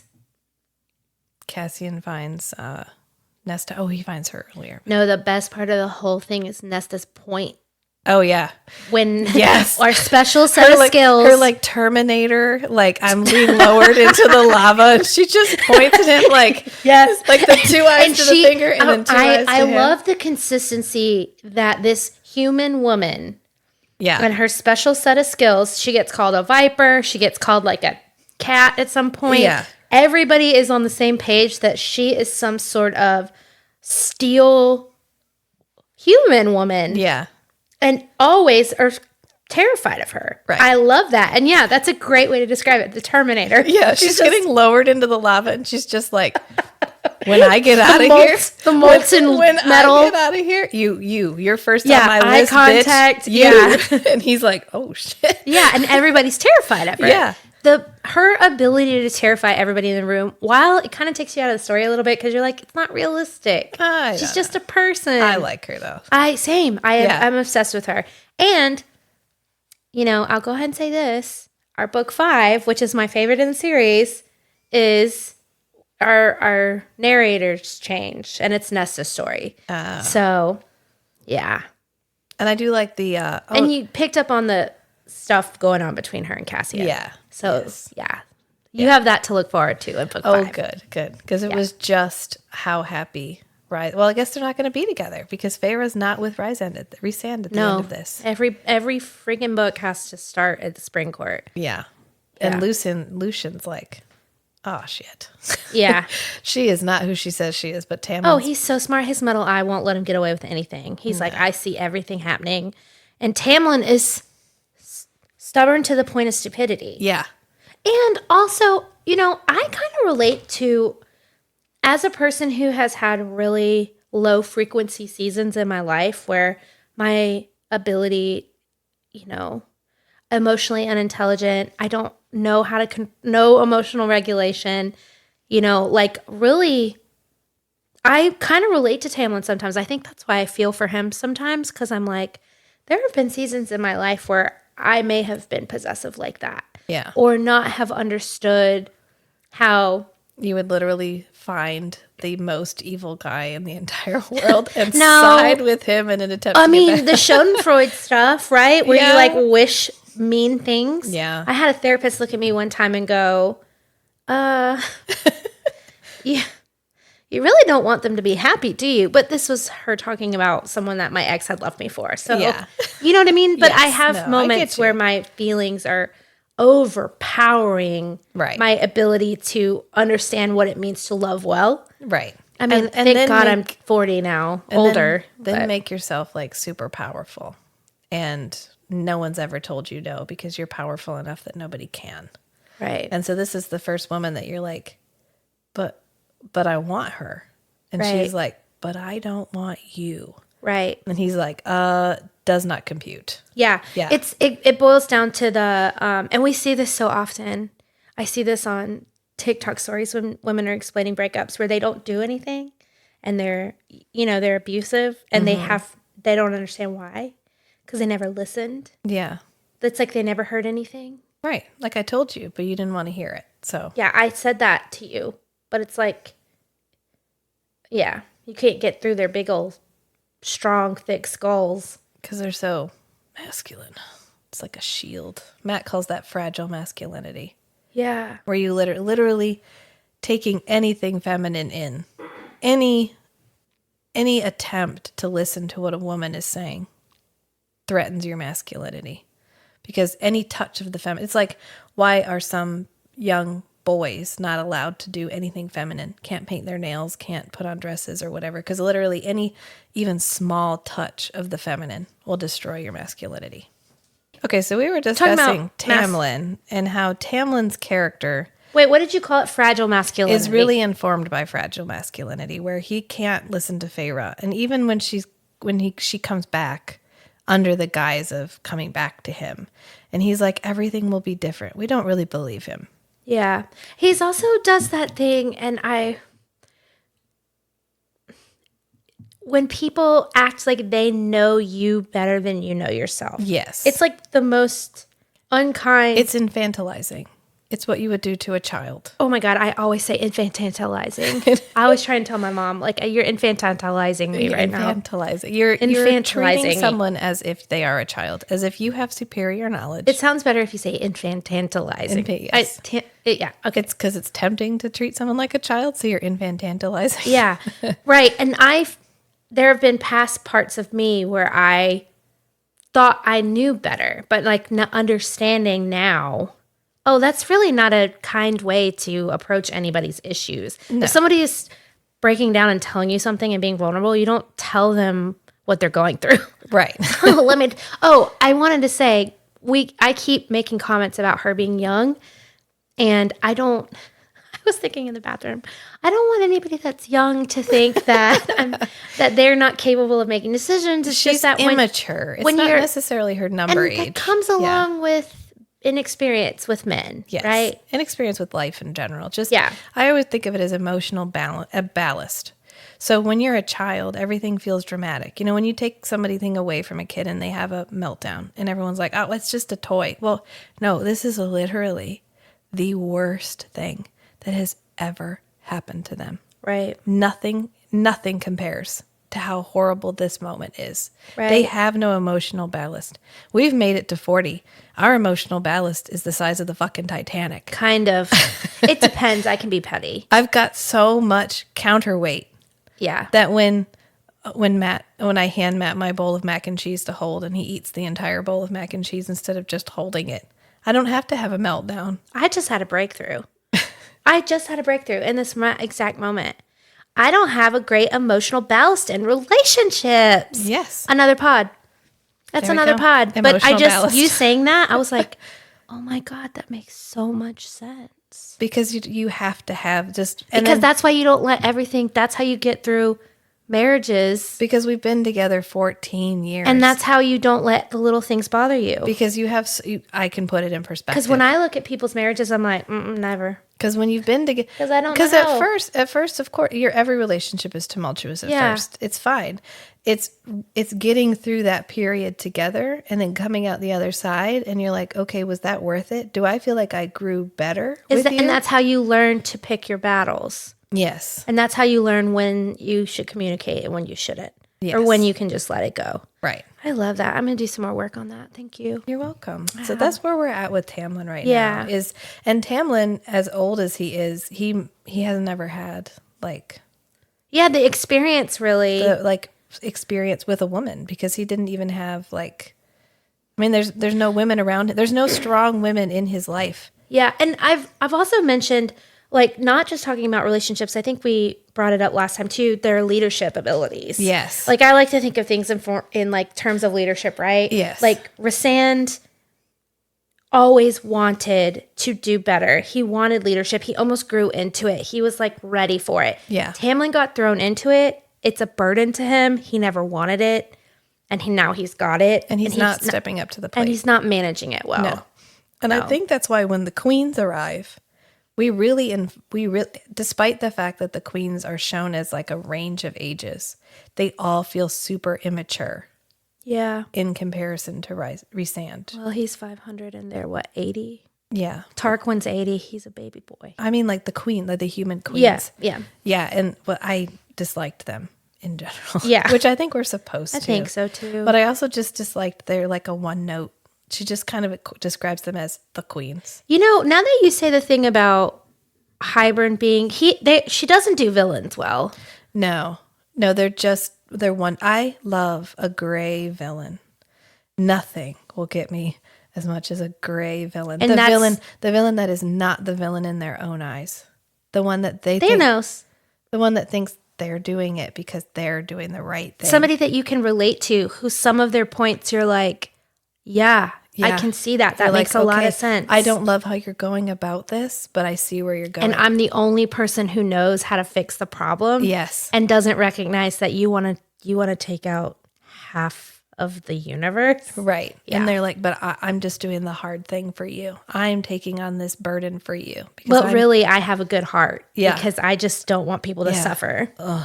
Great villain. We'll get just And well written, because it's too. so well. You have to, as a writer, you have to see their point of view to be able to write that character. It's so easy to just be like, well, this guy wants to kill everybody, and that's what makes him bad. That's why you don't like evil vampires. Yeah, because they're so one note. We don't get a lot of. You don't relate. And we don't know why Hybern is doing what. I mean, we get that he wants humans as slaves again or whatever, but They lost. They don't have the prosperity that they used to. Which right. And they do talk about this a little bit more in the next book. And I'll just bring it forward. I don't feel like you're going to be sad about it. That he talks, his people, when they're fighting for him, it's because they believe in the cause. It's not just about one thing. His people actually are like, we want more money. Yeah, we want more superiority. We want the return. We want the prosperity. Superiority. Yeah. And, I mean that. Okay, fine, but it's still just. But we don't get enough of that in the actual villain. No. Yeah. We don't get time with them either. No. And then we even get like the villainous setting. Like a bone castle, and it's dark, and there's no decoration, and there's no paintings, and there's no whatever. We even get the like evil castle with the like lightning behind it, and the werewolf in the lightning. background, and Yeah. the, blah blah blah. Yeah. Whatever. Yeah. So I was like, all right, we're okay, fine. You know, that's so funny that you said that. I've read this book 3 times and still never picked that up. I re-listened to those last chapters when I was sitting out in my car because I was like, I never really remember the end. Because it's not The only thing I remember is the Terminator is Nesta's point. That's all that matters to me. And that Cassian gets really hurt. Azrael gets really hurt. I'm not really sure what happens with Mor. I know she's there. She almost gets hurt. I love that even when Cassian and Azrael are like broken on the floor, they're still like trying to get to Nesta. And Elaine is there. And I love how just when she'd realized that she was going to have to live for eternity without her sisters, we found a plot mechanism to make them immortal. Right. Like, hey guys, you remember those steaks? Yeah, we're just going to take those steaks. Well, No yeah. mistakes for And you. that's another thing I don't understand. I guess a lifetime of being told that fae are terrible makes you hate living forever. But I just not super angry about that. I know. It's like the, oh, boo-hoo, I'm now immortal and I have superpowers. And I'm just so mad about it. Yeah. Like, Yeah, I Yeah. think just me as a it's person. okay for a little bit of that. We have to have a little bit of that. Narratively, you always have the denial, right? So Right. you always have the sequel. We usually start with life as it is. I don't understand why you have to have pointy ears to live forever. If you don't, I get that point. I don't understand why you have to have pointy ears. Like, that's like the first thing. Oh, that she came out and she had nice pointy ears and her fingers were really long. Like, Yeah, I don't get couldn't why they we. looked like people, like humans, but live forever? They had to turn him into fae. Yeah, Like, for some reason, your ears will crumble if they're not long. if they're not point, it's like a after year 600. don't know. It's because it's like they're fae, guys. Look, they're fae, and the like. I don't know why your fingers have to be longer, and your limbs have to be more supple Yeah, and then you get to eat wine, cheese, and bread all the time. all the time. The superpower, your ability to just not gain weight. Metabolism, yeah. Ugh. Unless you're throwing up every night, then apparently you lose weight. And then she's like, well, I put weight on faster than I would have as a human, and it's part of my like fae gifts. When she's like recovering and she's actually eating and she's not throwing up, so she's like putting meat back on her bones or whatever, and she makes a comment that like she's doing it faster as a fae than she would have as a human. Yeah, she's gaining muscle and stuff. And I'm like, man, I could do that between the end of November and the 1st of January. I don't need no fae metabolism. I could regain weight or put on. Yeah. Just from Want to the month of watch? You December. want a challenge? You Make it wanna a challenge. watch. It's a superpower. It's called the Let me month. show you how fast I can gain weight. It's called the month of feasting. Not feasting again. Oh God, I said the wrong F word. Yeah, we've already did. Unintentional? Yes. Yeah, unintentional feast. Oh, they used. I was going to ask you after last week's conversation when we talked about Yeah, all I of our noticed words. every feast. Okay, good. I was like, oh, that's Wait, what did you Kate got notice? confused in? Yeah, Yeah. because they say it so much. Yes. I was going back through that chapter, and every time they said it, I was like, I hope, like Beavis and Butthead. I hope that when she reads it, that's exactly what happened. I hope that she doesn't have a straight face during that. No, I was like, oh God. And I always hate the like long drawn out sex scenes where the woman has like orgasm after like I would die. Like I would die. You would die, but we've already determined they don't have the same It's a superpower. organs. That's right. Yes. They're what's the word preternatural mean? preternatural. It just means like other than natural. Preternatural. Yeah. That word gets used all the time. And I'm like, I guess it just means supernatural. It's in a different. effectively supernatural. Yeah. It's just Okay. like an inherent ability that is other. It's a than, great word. yeah. I'm just like, I think it just means the same thing. So Sometimes supernatural can be like ghosts, magic, whatever. So preternatural is more like it's a otherworldly nature, but it's in your nature. So it'd be like the ability to have 4 orgasms in a row without feeling like your vagina was going to fall off. right. So that would be a preternatural recharge- ability. In your body rather than. Okay. Yeah, so that would be your preternatural ability. If a ghost showed up while you were doing it, that'd be supernatural. Supernatural. Yeah. Okay. That makes more sense. Summon ghosts. Yeah. Yeah. Okay, good. I'm glad that you had those. I'm glad that happened for you. Yeah. I was like, I hope she likes it. So now that we're kind of towards the end of the book, it ends with Farrah going back to the Spring Court. We find out she's a high lady, the Yeah. first one ever, Yes. which is really cool. Makes Rysand, again, a perfect man instead of a He president. surrounds himself with strong women. Yeah, like his Amren first and and more. second, Yeah. or second and third. Yeah. I know. Well, and that says so much about. In case you didn't hear, Matt just said that he surrounds himself with strong women, Because which he couldn't resist the sex discussion at the end of this podcast. yeah, we'll see where it goes this time. But it's wait, what was the other insanguinate? Oh yeah, sanguinate, but I don't know, penetrate. Penetration. We did throw penetration around a lot. I mean, but it's fair. Like it's the discussion around penetration. It's just in we romance can novels also is- say pokey. yeah. And I've been watching. I have to go back there a little bit. I have been watching a lot of information lately on the differences in those things. So we did use that word quite frequently, but That's it's okay. fine. It's fine. Yeah. It's fine. Yeah, it's fine. We need to make it normal. Yeah. Yeah. Pokey, penetrative sex. And ew. You don't see those a lot. No, because they're not, well, you're always wet. Ugh. Yeah. Not moist really, but just like my slickness or whatever. Slickness, yeah. Slick heat or, Yeah, in my core.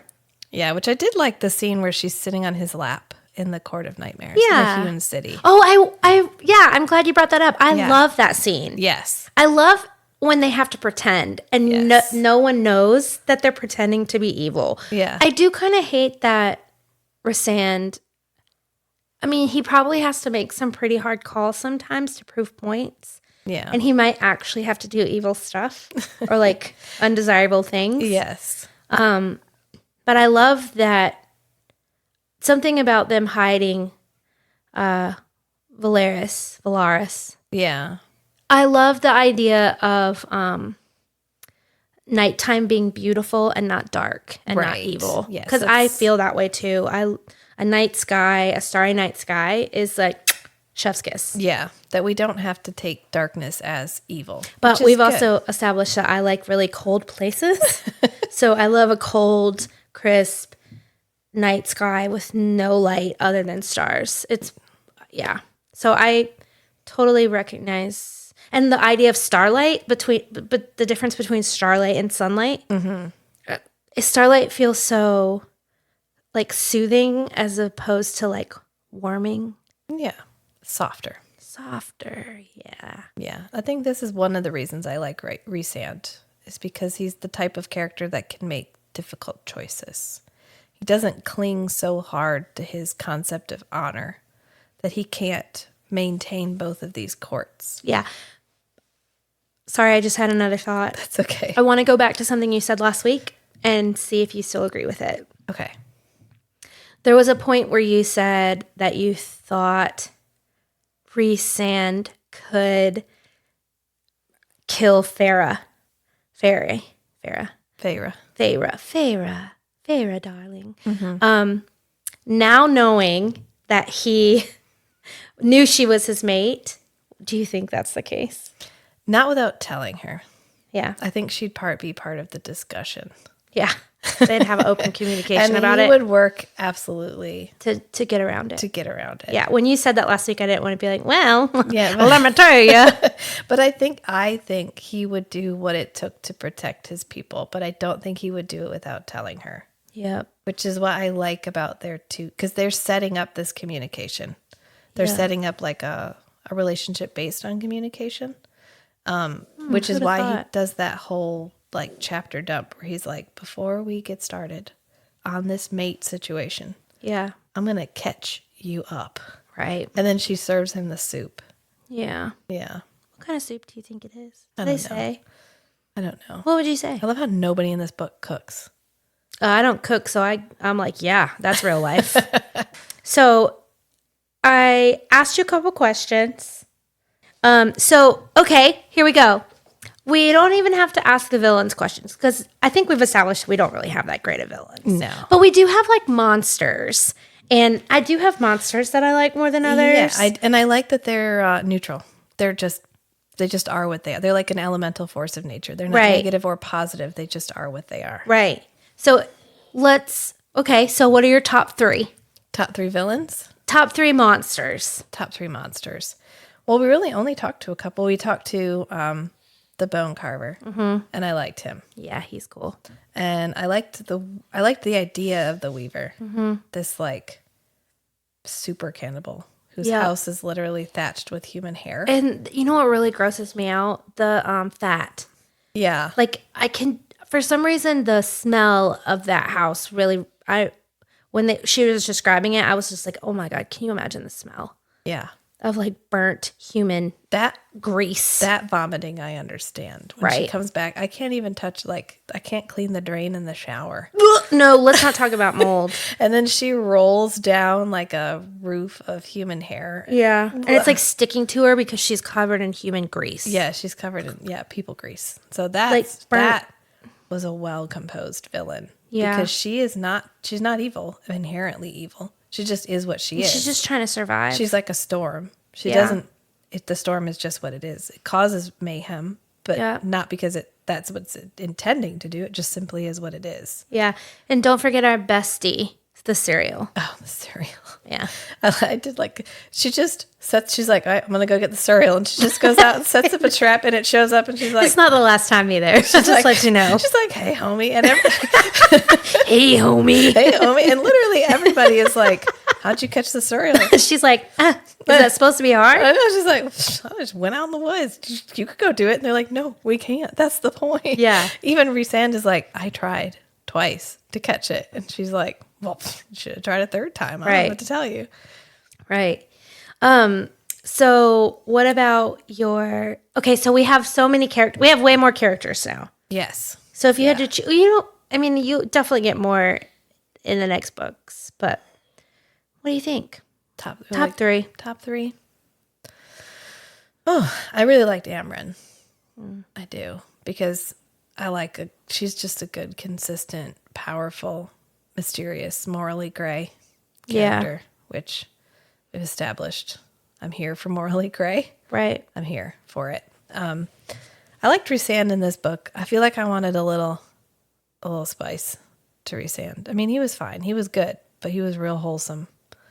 And that's fine, but okay. I mean, he's perfect for Feyre. I'm happy for Feyre. Right. But we didn't get a lot of flaws. Right. Yeah, which was what makes a character interesting, is flaws. But he's hot. Super hot. We get some sex scenes, which are pretty hot. Yeah, spicy. They're actually decent. And Yeah. it's not too much. No. So now that you've read these two and you offered me, we'll go back to you offering me Ice Planet Barbarians. Oh, that's a different direction. I thought we were on the same page, but Yeah. sorry. No. No, it's fine. I like them both. So Yeah, it's three, good. you get one more. Yeah. Oh, I get Wait, one or more. was Farrah your third? No, Feyre wasn't my third. She's okay.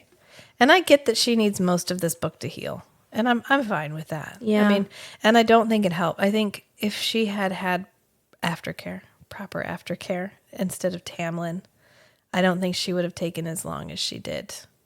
But she literally went from like the frying pan and into the fire. And she didn't want to tell herself, or she didn't want to admit to herself that she had done all of this for a jackass. That she actually needed to leave. Yeah. Yeah. Because I think it felt to her like it would negate all of her sacrifices. Where instead of framing it as like, well, I saved But can you the imagine? entire country. Yeah. Can you imagine if you had literally gone in with no expectation of walking out Yeah. to save someone that you were in love with? Yes. To 3 months down the road, realize that They lock you in a house. well, yeah, and I really applaud her ability to, I think a lot of times what's so tough about relationships is you can love a person so much, but not love us. Yeah. And I think that's so often having a hard time leaving. She loved Tamlin, right? But them together, she can't love that. And she No. had to love herself more. Yeah. And that's great. That's great that she, he didn't really give her a choice. He definitely made it easy on her. Yeah. I mean, she had to escape. He put her in a kennel. Yeah. He caged her. Yeah. So, It's like blatant magic domestic abuse. yeah. Coercive control. Is exactly what it is. I still need a third. I don't know. To me, because we didn't get a lot of, besides just like their backstory, Cassian, Azriel, and Moore all kind of felt like the same one-note characters. Yeah. I'm sure we're going to get more with them. This is like We get a little bit more Cassian in this because of the story in chapter 16, yeah. where we hear about how he was a little punk. Yeah. He was poor. He was dirt poor. Yeah. Had nothing. And they call them bastards, which I even have a hard time saying that word. It just feels ugly, but I guess it's not. It's like bitch meaning female dog. It just means conceived out of wedlock. Right. So bastardized little boy, stealing people's clothes, beating people up, and then Rhysand's mom took him in. Yeah. And they still hated each other. And he ends up being like the biggest, barliest boy. Yeah. And I love about him that he's still so almost feral a little bit, like still very, what's it mean when you cuss a lot? What's that word? When you cuss a lot? Yeah, when you use profanity. Profanity, He uses yes. a lot of profanity. Yeah. He's easy to relate to. He has the funniest jokes. He's always laughing. He can take a joke. I mean, I do like Cassian is like the most consistently positive. and he's Yes. one of the most, I think, and you'll learn this more. I won't spoil too much, but Cassian ends up being one of them. Like, he is genuinely all the tropes of masculinity and then also super emotionally intelligent and all those things. So you're just like, dang. So while you're all about, like, while to you, Rhysand is like your bro, Rhysand is not mine. Cassian is. Maybe he will be. I haven't gotten. We don't get a lot of Cassian. We just get Cassian Yeah. in like what he does. I know too much. Yeah. It's hard for me to pull it back. Defending and Yeah. walking around with his wings and blah blah blah. We do get a lot. We get hints at Cassian and Nesta's relationship in this book. Her despising him, Yeah. Enemies to lovers. 100%. Yeah. To me, just like, my top three are probably. I love Nesta.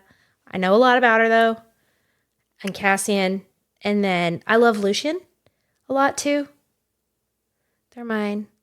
Well, Lucian, not in this book. Yeah. Maybe because we're going to see more of him soon. But he was Yeah. pretty spineless in this book. Yeah. He definitely fit my initial. He sees Tamlin as Yeah, better than I he think is. that I think in the third book you get a better. Yeah, that's probably. I'm was- having a hard time like pulling back. He from- was a little triggering because he felt like the guy that He's the pal that says it's okay. Yeah, he's the best friend who knows his buddy is abusive, but he keeps telling the girlfriend, like, "Don't worry, I'm gonna work with him. Don't leave him, because he loves you. I'll talk to him about it." Yeah, he's actually noticing that Farah is underweight. Yeah. and that her powers are coming out. He sees it, but he is not willing to stand up against Tamlin. And he's like, "Well, we needed to show like a united front." And it's like, "But at what cost? Like, Yeah. at what cost did you this quote united front? But what if the united front sucks?" Right. Yeah. Yeah, and there's so many pals out there like that. That just men thinking or people. Women do it too. Yeah. Where we think it's funny to, And I did like the exploration of Rhysand's like sexual trauma.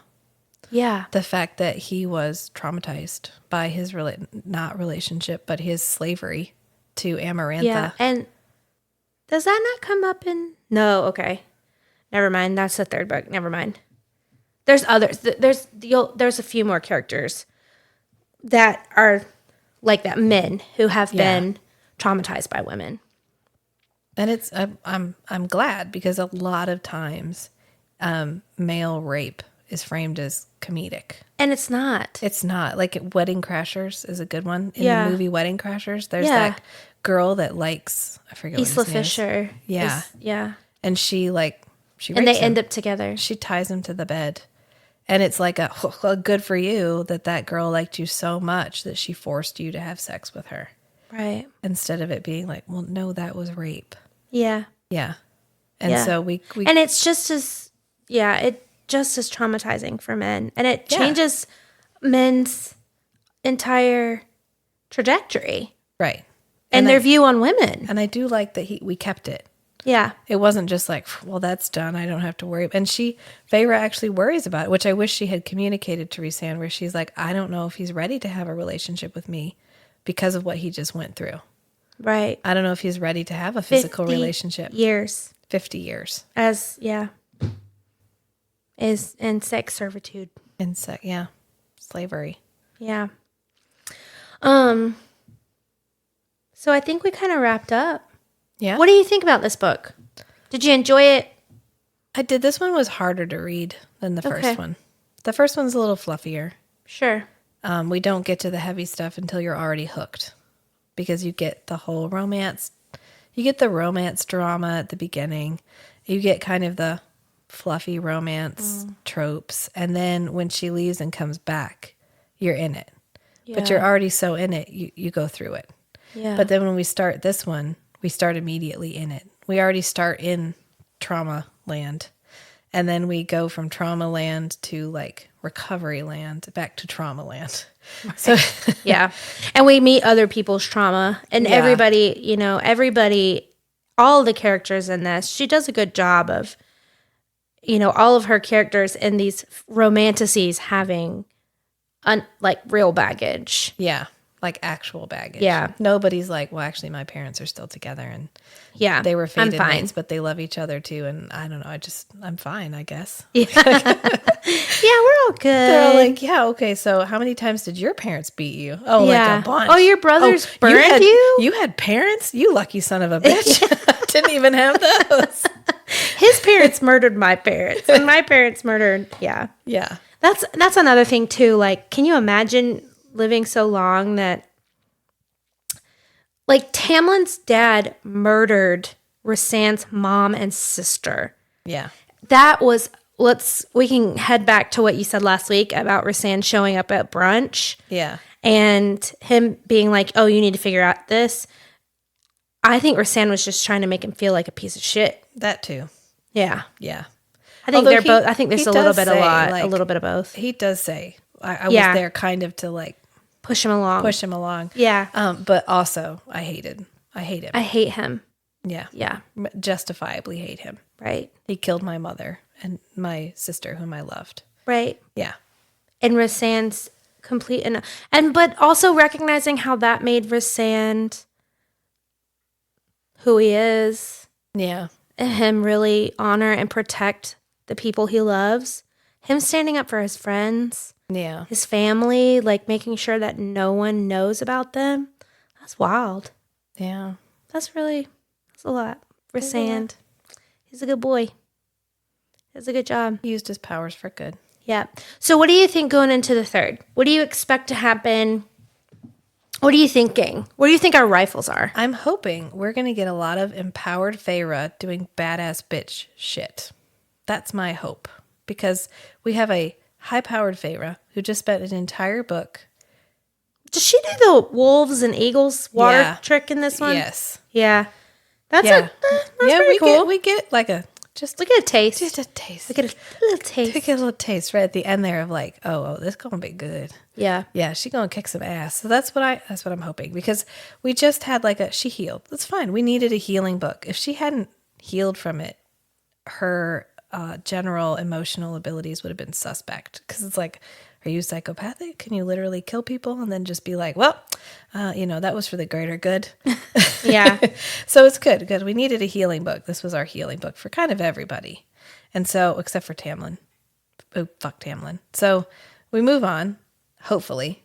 And she does her cool spy stuff. Yep. And we hopefully will stand against Hybern. Of course we're going to, because we have to. So I'm expecting we won't win it in the next one, but at least we'll make some progress. So Yeah. Yeah. I'm probably developing some other relationships, since we had the very ill-timed Lucian telling Oh my Elaine. God. I hate that for him. Well, and I think this is such. He's like, you're my mate. You couldn't keep that in your pants right now in front of the bad guy and everybody? You couldn't just hold on to that knowledge for 5 Well, and seconds? it's such a juxtaposition from what Rhysand did, Yes. right? So what happens? I think what happens with Lucian telling Elaine, like, that's an example of what not to do. Yeah.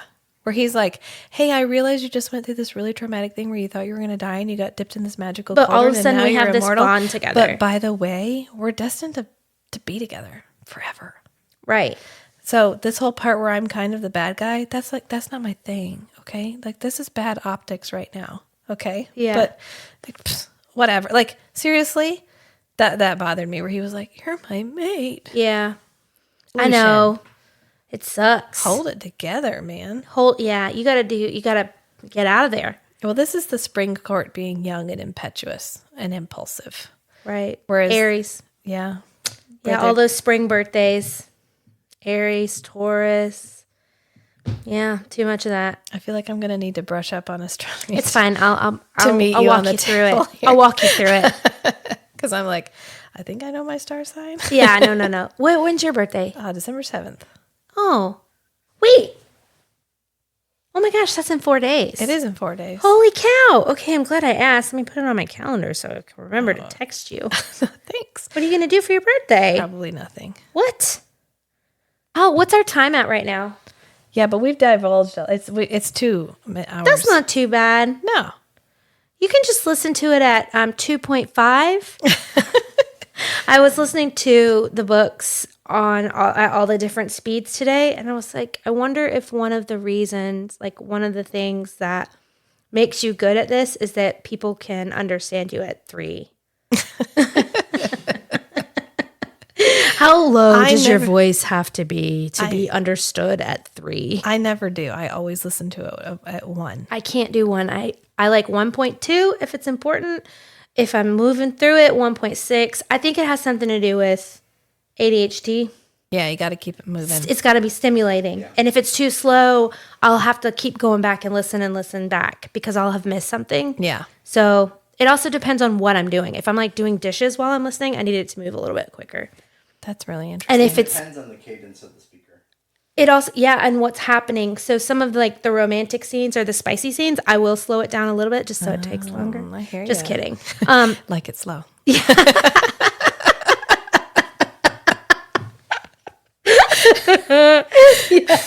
Yeah. So, You're welcome. all right. Okay. Good night. That was great. All right. On So that you can note. find us on our Instagram at the Strange and Beautiful Book Club or on Patreon at Strange and Beautiful Book Club. I encourage you to find us on both.